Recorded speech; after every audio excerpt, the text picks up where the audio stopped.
السلام علیکم دوستو، میں عاصم سہیل آپ کی خدمت میں حاضر ہوں۔ امید کرتا ہوں کہ سب دوست خیر خیریت سے ہوں گے۔ اللہ پاک آپ سب کو اپنی حفظ و امان میں رکھے۔ دوستو، گرمیوں کا موسم ہے اور گرمیوں میں جن بھائیوں کو معدے کی گرمی، مثانے کی اور جگر کی گرمی ہوتی ہے اور اس کی وجہ سے ہاتھ پاؤں میں جلن ہوتی ہے، اس کے علاوہ معدے میں گرمی ہوتی ہے، منہ کا ذائقہ جو ہے وہ کڑوا ہوتا ہے، اس کی وجہ سے کسی چیز کو کھانے کو دل نہیں کرتا، بھوک ختم ہو جاتی ہے گرمیوں میں معدے کی گرمی کی وجہ سے، تو اس کے لیے ہم آپ کے لیے ایک آسان سی ریمیڈی لے کے آئے ہیں۔ آپ نے یہ کرنا ہے کہ آپ نے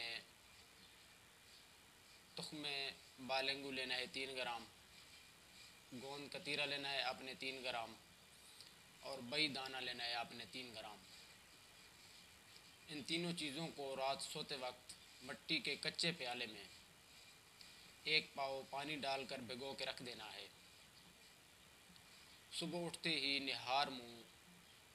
اسے چھان کر جو فضلہ ہے اس کا وہ نکال کے پھینک دینا ہے، اور پانی جو ہے وہ چھان کر پی لینا ہے۔ انشاءاللہ اس سے جو آپ کی معدے کی گرمی ہے، جگر کی اور مثانے کی جو گرمی ہے، جس کی وجہ سے چھوٹا پیشاب جو ہے جلن سے آتا ہے، چھوٹا پیشاب جب کرتے ہیں تو ساتھ جلن ہوتی ہے، اور معدے کی گرمی کی وجہ سے جو منہ کا ذائقہ کڑوا ہے، بھوک ختم ہو چکی ہے، وہ انشاءاللہ کچھ دنوں کے استعمال سے اس سے جو ہے انشاءاللہ آپ کی جو گرمی ہے معدے کی، جگر کی اور مثانے کی، وہ جلد ٹھیک ہو جائے گی۔ اگر آپ چاہتے ہیں کہ میری اس طرح کی ہر آنے والی ویڈیو سب سے پہلے آپ تک پہنچتی رہے تو میرے چینل کو سبسکرائب کر دیں، لائک کر دیں اور دوستوں کے ساتھ شیئر بھی کر دیں۔ جزاک اللہ خیرہ، دعاؤں میں یاد رکھیے گا۔